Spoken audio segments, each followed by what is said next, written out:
Podcast PVC, feito para você. Hoje nós vamos conversar com Marcelo Carvalho. Então, Marcelo, se quiser se apresentar aí no começo. Bom, boa tarde para quem está nos ouvindo. É um prazer estar aqui, é um prazer a gente poder conversar sobre racismo no futebol. E é um prazer a gente poder falar sobre futebol e essas violências que estão tão presentes no futebol, não só no Brasil, como no mundo inteiro. Exatamente. É isso mesmo. Aqui em Portugal também teve alguns casos recentemente, né? No começo do ano passado, né? Nos jogos do Porto, do meu time aqui de Portugal, alguns casos também de racismo. Mas é isso, né? Então vamos começar, né? Já começou, na verdade. É a primeira vez que eu estou fazendo o podcast dessa maneira, editando. Mas enfim, Marcelo, como começou essa sua trajetória para chegar nesse patamar de, vamos dizer assim, nesse nível de diretor do racismo no futebol? Tipo, no Brasil. Como foi a trajetória? O que te fez fazer? A minha trajetória, tudo começa na minha trajetória de homem negro, né? De menino negro de periferia, aqui no Rio Grande do Sul, aqui na terra do Grêmio, aqui, né? Porque a gente sempre olha para o Rio Grande do Sul e pensa na não presença de pessoas negras. E essa não presença de pessoas negras está muito atrelada ao que o Rio Grande do Sul vende ou quer vender da sua imagem. Isso sempre me incomodou. Nós, negros, não estarmos nessa fotografia oficial do estado do Rio Grande do Sul. E aí, eu sempre pensei se um dia eu poderia trabalhar essa questão. E aí, em 1999, eu lancei um site chamado Nossa Negritude, que tinha a ideia de contar a história de expoentes negros ao longo da história do Brasil, né? Porque é importante a gente sempre lembrar que os negros não são descendentes de escravizados, nós somos descendentes de um povo que foi escravizado, e o racismo atravessou a nossa vida, né? Não é parte, não é toda a nossa história. Não deu certo o projeto porque financeiramente a gente precisava trabalhar, viver, todas essas coisas da juventude. Mas em 2014, já formado em administração de empresas, eu resolvi me aventurar de novo, né, para falar de racismo. E foi o ano que o Brasil sediou a Copa do Mundo. Então era um ano que o mundo inteiro estava olhando para o Brasil. No começo do ano houveram casos de racismo com o Márcio Chagas, o Tinga e o Arouca. E aí eu fui pesquisar o tamanho do racismo no Brasil, no futebol brasileiro. E aí eu não encontrei essa informação. E aí nasceu essa ideia de criar um observatório para que a gente pudesse mapear os casos e servir como uma espécie de banco de dados, né? Informativo do tamanho do racismo no futebol brasileiro e, principalmente, mostrar para a sociedade brasileira que o racismo no futebol não é um fato isolado ou esporádico. Ele está muito presente. Pela quantidade de casos que a gente tem no futebol brasileiro, a gente pode dizer que ele está presente em todas as rodadas. Seja por fato denunciado, seja por fato que nunca chega ao conhecimento do grande público. E isso era necessário falar. Esse debate é urgente, né? Era e é urgente. E aí o Observatório nasceu com esse propósito. Sim. Agora, já vou perguntar rapidinho aqui, como é que faz para, por exemplo, são 4 divisões no futebol brasileiro, mais os estaduais, como é que faz para todos os casos chegarem até o Observatório? Tu tem contato com o país todo, assim, pessoas que estão atentas aos jogos, talvez até em casa assistindo, ou no estádio. Hoje, não sei se o público pode, acho que ainda não, né? Mas para te passar isso e para poder criar aí esse banco de dados, né, que tu falou. Primeiro vale informar que a gente lançou a ideia da criação de um aplicativo. O aplicativo para receber essas denúncias, né, que acontecem no futebol. E como ele é feito hoje, esse mapeamento? Esse mapeamento é baseado em aplicativos que a gente tem de mapear palavras, né? Então a gente vai lá e mapeia a palavra racismo e futebol. Racismo, macaco, futebol. Então a gente consegue ter um controle da maioria das notícias que saem pelo Brasil e até mesmo pelo mundo. Então a gente pega muita notícia nesse sistema de Portugal. Sim. E através dele a gente começou o trabalho. Hoje a gente já recebe inúmeras notícias através das nossas redes sociais, através do Instagram, através do Facebook, do Twitter. A gente já vai receber mais informação do que aquelas que a gente mapeia por esse aplicativo de palavras. Mas, enfim, isso também é um pouco do reconhecimento do trabalho do Observatório, onde as pessoas começam a perceber esse trabalho e aí começam a denunciar para o Observatório esses casos de racismo que acontecem no futebol.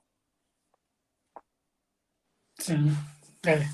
É bom que, tipo, você começou, então, em 2014, isso, né? E com a evolução também, com o tempo, vai passando, né?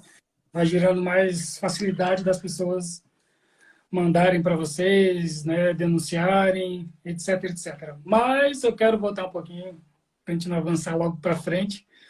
Eu quero falar sobre, por exemplo, na minha opinião, como homem negro, né, que cresci em São Paulo, nasci em Cuiabá, cresci em São Paulo.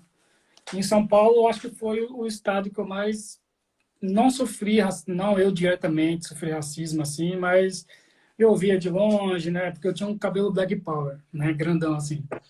Daí andava na rua, as pessoas falavam, não sei o que, esse cabelo de preto feio, não sei o que. Eu via isso quando eu era criança, entendeu, andando na rua.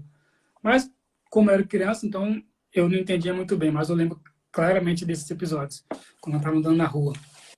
Mas o que eu penso, assim, eu hoje, que o Brasil é o país mais racista do mundo, é a minha opinião, entendeu? Eu não sei se é os Estados Unidos ou o Brasil, porque eu não tenho números para dizer, né, exatamente qual que é o país mais racista do mundo. Mas, na minha opinião, o Brasil é o país mais racista do mundo, apesar de ser um país mais, né, que tem mais misturas de raças, mas mesmo assim é o país mais racista do mundo. Nós queria saber como que foi o trabalho, porque você começar no Rio Grande do Sul, eu penso que deve ter sido muito difícil, porque o Rio Grande do Sul é um estado, vamos dizer assim, como muitas pessoas dizem também, que é um país, que é um estado muito racista, né? Porque tem italianos, né? Alemães, poloneses. Como que foi essa trajetória no começo? Não foi muito difícil? Você sofreu muito no começo por ser um estado de brancos? Sofreu muito preconceito na época que você começou isso? Não, na época do começo do trabalho do Observatório, a gente não vai sofrer represálias nem racismo, porque o nosso trabalho ele visa falar de um contexto nacional. Uhum. O que é perceptível quando a gente fala de racismo, e aí sim, voltado na questão Rio Grande do Sul, é que aqui a gente discute uma rivalidade Grenal, e aí a gente perde de discutir o racismo em si. Toda vez que tem um Grenal, as redes sociais do Observatório são inundadas de denúncias de torcedores colorados e de torcedores gremistas relatando o racismo de outro lado. Mas muitas dessas notícias, elas não estão preocupadas com o combate ao racismo. Elas estão preocupadas em mostrar o racismo que existe no clube rival. Isso não é só no Rio Grande do Sul. A gente também vai perceber isso em outros clássicos pelo Brasil inteiro. Mas aqui no Rio Grande do Sul é muito forte. É muito forte por conta também do fato de 2014 o Grêmio ter sido punido por racismo na Copa do Brasil.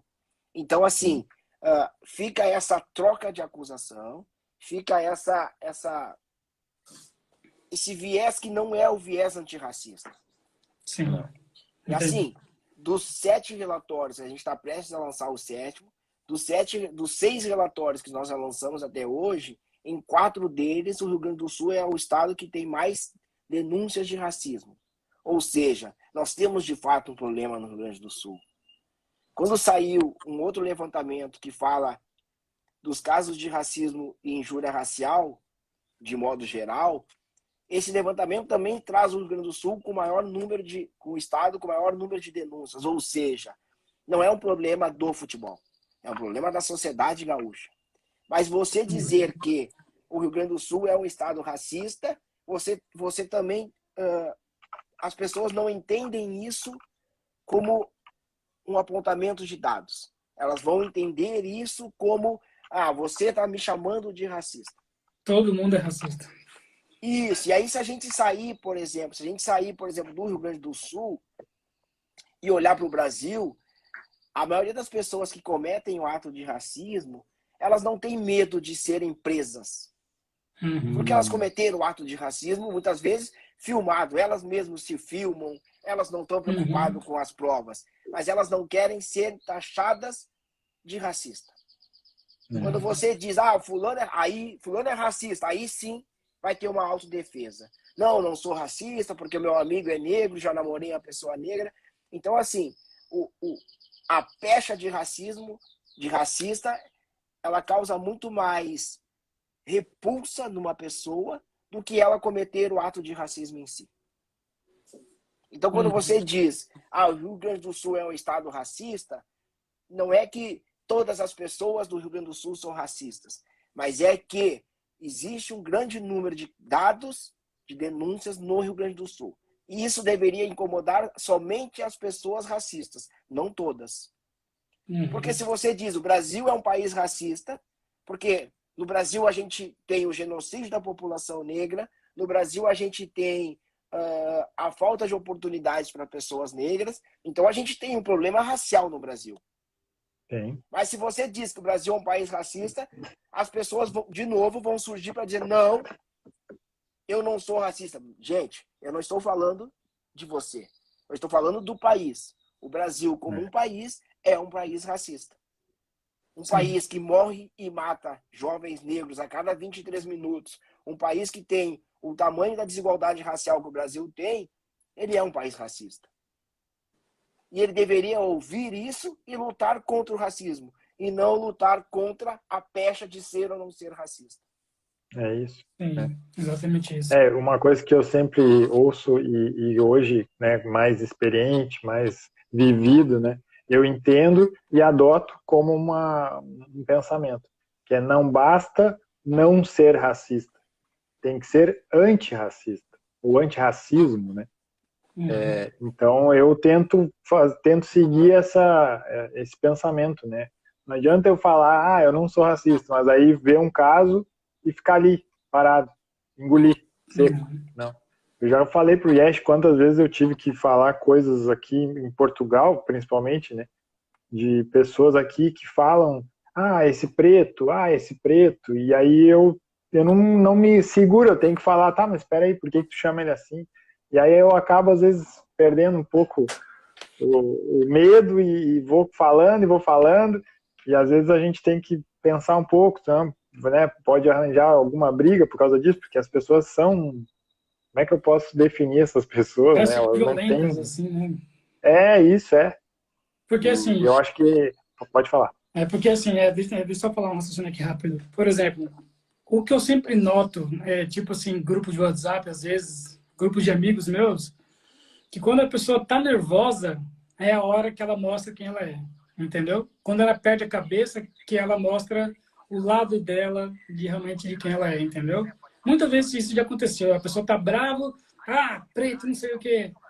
Aí eu falo, cara, então quer dizer que as pessoas, elas mostram quem elas são, de fato, quando elas são nervosas. Então isso também acontece no futebol por causa disso, né? A pessoa tá lá brava, o time tá perdendo, ou leva um gol do rival que é negro, aí eles estão bravos e aí eles mostram quem eles são. O futebol trata muito de paixão, né? Sim. É a paixão. Então, nesse momento da paixão, nesse momento do ânimo alterado, que as pessoas vão mostrar quem elas são. Porque, assim, eu não acredito que uma pessoa que não é racista, que não vê o mundo pela cor da pele, ela vai ter um ato racista. Ela não vai ter um ato racista. Mas se isso já está dentro do teu ser, ali naquele momento acalorado, tu vai mostrar o que tu é. Porque tu já tem esse pensamento. Entendeu? É algo que passeia, que permeia os teus pensamentos. Só vai colocar para fora naquele momento. Porque o racista sempre diz, na verdade eu estava nervoso. Sim, foi o momento que eu perdia. Não, mas foi o momento que você mostrou quem você é. Entendeu? Você não é uma pessoa totalmente diferente disso. É ali naquele momento você se mostrou alguma pessoa racista? Não. É que então, você... assim, Isso. E a outra coisa que a gente também precisa entender é assim, quando eu digo que o fulano cometeu um ato racista, eu não estou dizendo que o cara é racista, estou dizendo que ele cometeu um ato racista. Porque senão as pessoas também, elas tendem a dizer, eu não sou racista, eu cometi, foi uma falha, foi... Não, cara, eu quero que tu seja julgado pelo ato que tu cometeu. Ninguém aqui está falando do teu histórico, ninguém aqui está falando da tua vida. Pouco me importa se tu namorou uma pessoa negra, se tu conviveu com pessoas negras, isso não quer dizer nada, porque você pode ter tudo isso e você pode ter cometido racismo igual. Então as pessoas precisam pensar no ato. E a gente é um país tão racista que eu, Marcelo, um homem negro, posso em determinado momento cometer racismo. Sim. Posso reproduzir um ato, uma frase, um pensamento racista que sempre eu ouvi, que eu encarei como normal e aí eu vou reproduzir. Tu ia comentar, Yash, É porque, frase. sem querer, parou aqui para minha live aqui. Não sei porque é um despertador de jogo aqui despertou, mas porque desculpa, eu não percebi. Mas enfim, vou continuar. Hein? Eu entendi que você disse mesmo que é uma paixão e que as pessoas mostram mesmo que elas são nesse momento de emoção, né? Que elas sentem e daí a gente vê realmente quem é quem. Eu estava dizendo que uma vez, lá no meu trabalho, onde eu trabalhava antes, o pessoal estava limpando o chão, né? Cada um limpando a sua parte do chão, rapidinho, para ir embora. Aí uma menina falou bem assim, uma menina branca, portuguesa, falou bem assim, mas eu não sou preta para limpar mais? Cara, aí eu olhei pro meu outro amigo negro e falei assim para ela, agora só preto que tem que limpar mais? Daí ela parou assim, desculpa lá, eu não quis ofender, porque é um costume de falar isso. Aí eu falei, mas esse costume seu é muito feio de se falar, esse costume seu é racismo. Daí pediu desculpa e nunca mais fui o mesmo, tá ligado? Mas na hora eu tive que falar na frente de todo mundo. Aí todo mundo ficou olhando assim, Os portugueses ficou assim olhando. Tipo, eles têm esse costume ainda de falar esse tipo de coisa, entendeu? Tem. Eu não sou preto para fazer isso. E no Brasil também tem muito isso no Brasil. Por exemplo, eu fico incomodado, eu sei que não tem nada a ver com futebol, mas eu fico incomodado que quando eu estou assistindo aquelas pessoas que ficam reagindo a casas milionárias, sabe, no YouTube, não sei se vocês já viram. Aí todas as casas de milionário têm um quarto de empregada. Cara, isso me incomoda de um jeito tão grande. Eu já falei com o Rafael sobre isso. Toda vez que fala, tem um quarto de empregada, cara, dá vontade de vomitar nesses vídeos, cara, quando as pessoas falam isso. Porque quarto de empregada quer dizer o quê? Porque antigamente eram os escravos que ficavam lá, né? E tinha que limpar a casa e tinha um quartinho deles. E até hoje tem no Brasil isso. Aqui em Portugal não tem, porque eles não querem mais isso. Eles têm nojo disso. Eles falam, nossa, vocês brasileiros têm quarto de empregada ainda, vocês pararam no racismo.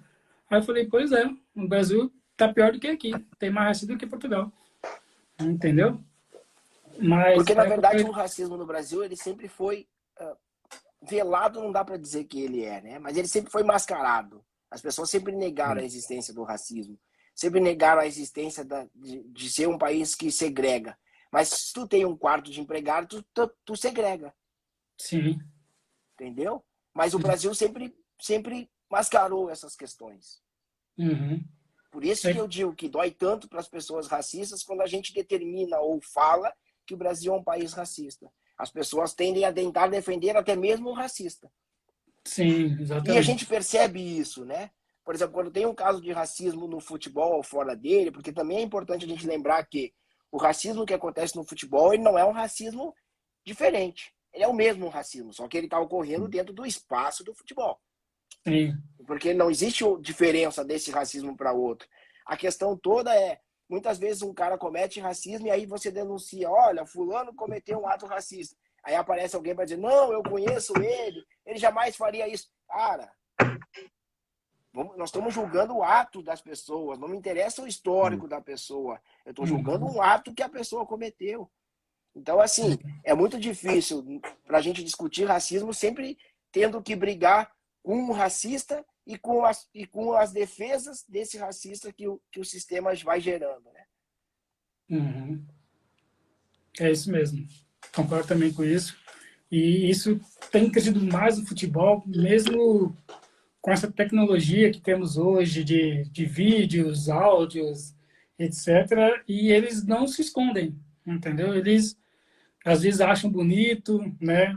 E, e eu já presenciei, assim, vendo jogos, que quando tem uma torcida ou um grupo de pessoas cometendo o ato racista, tem pessoas que ficam assim, que, que não tá apoiando isso, outras vão se empolgando e apoiando junto, entendeu? Então, isso chega a ser, tipo, para mim é estranho isso. Você saber que hoje em dia, no estádio de futebol, onde está sendo transmitido para milhões de pessoas, ainda existam esses atos racistas, né? Quando eu vim para Portugal, a minha mãe falava para mim, aí é um país racista também. Eu falo, sim, mãe, só que até hoje não sofri nenhum racismo, sabe? Nenhum, nunca. Eu até brinco às vezes, cara, eu sinto falta de um policial me encarar na rua, eu sinto falta de um segurança do mercado, do shopping ficar olhando para mim, que aqui não tem isso. Aí minha mãe falou, eles são, mas eles acham feio cometer o racismo, entendeu? Então, eles, como é feio cometer o racismo, eles engolem para si, mas tem, entendeu? Sim. Aí é complicado. Então, aqui na Europa, como tem o leste europeu, tem esses países europeus aqui, para mim é complicado. Tem algum órgão aqui na Europa, você sabe, igual o seu, por exemplo, igual o seu contra Na Europa tem vários, assim, né? Por exemplo, na Inglaterra tem dois. Na Inglaterra tem a Fair Networking, que é uma organização que ela abre um guarda-chuva para receber todas as outras organizações que trabalham com questão de discriminação e preconceito no esporte. Então, a partir da Inglaterra, ela olha para toda a Europa, a Fair Network. E na Inglaterra, especificamente na Inglaterra, tem uma organização chamada Kick Out, que é uma organização que monitora e faz campanha de combate ao racismo na Inglaterra. São duas instituições bem fortes. A Kick Out ela é subsidiada pelo governo inglês, pela Federação Inglesa e pelas ligas inglesas, né? E a Fair Network ela é parceira da UEFA e agora é parceira da FIFA no combate ao racismo no futebol. E aí, quando ela faz essa parceria com a FIFA, ela começa a olhar a questão de discriminação e preconceito no mundo inteiro. Então, assim, nas últimas eliminatórias para a Copa do Mundo, foram feitas diversas ações e foram feitas observações nos estádios. O Brasil, por exemplo, foi punido 6 vezes por cânticos homofóbicos nas partidas das eliminatórias para a Copa do Mundo da Rússia. Sim. E esse trabalho foi um trabalho desenvolvido pela Fair Network, que depois ela vai ter observadores durante a Copa do Mundo da Rússia. Agora, nessas eliminatórias, a gente não está tendo esse trabalho deles, né? Porque os jogos estão sendo sem público. Mas é uma organização que hoje trabalha em parceria tanto com a UEFA como com a FIFA. Sim, entendi. Hoje em dia, agora, está tendo em todos os jogos de seleções aqui na Europa, né? Que quando você vai começar o jogo, eles ajoelham, assim, né? Por causa do antirracismo, para ser contra o racismo. E tem seleções que não ajoelham. Não sei se vocês já perceberam, né? Esses dias teve um jogo da Polônia, que o outro lado ajoelhou, a Polônia não. Aí a torcida polonesa começou a vaiar o time que ajoelhou, certo? E o que fez o Lewandowski, o melhor do mundo atual? Ele falou, respeita eles. Mas ele não ajoelhou, tá ligado? O que impede deles, de jogadores que querem, mas a seleção não deixa eles ajoelhar? O que impede eles disso? É a seleção ou é a organização do país? Como funciona isso? É que assim, se os jogadores não têm apoio da instituição, é bem mais difícil uma ação. Assim, porque a gente olhando para a Inglaterra, por exemplo, que os jogadores ajoelham, a gente vai perceber dentro do que a gente está vendo na Inglaterra que existe apoio da Federação Inglesa para que os jogadores se ajoelhem. Então, por exemplo, na Alemanha, quando o filho do Lilian Thuram se ajoelhou, logo no movimento Black Lives Matter, ele se ajoelhou e a Federação Alemã se reuniu para decidir se iria punir ou não. porque entendia aquele ato como um ato político. Sim. E aí a Federação Alemã se reuniu e entendeu aquele ato como um ato de luta contra o racismo, não puniu e incentivou que outros também fizessem o ato. Entendeu? Então, assim, aí nesses países a gente vai ver uma evolução, se não de posicionamento, uma questão de debate. A partir do momento que você não incentiva, como o Brasil não incentiva que os jogadores se ajoelhem, não incentiva o debate, então a gente está aqui numa terra onde o racismo não existe. Porque as pessoas não querem falar de racismo. Uhum. A Inglaterra tem problema com o racismo? Tem. A Inglaterra viveu um momento onde o racismo foi muito forte na final da Eurocopa, viveu. Mas, por outro lado, a gente também vê ações de combate ao racismo.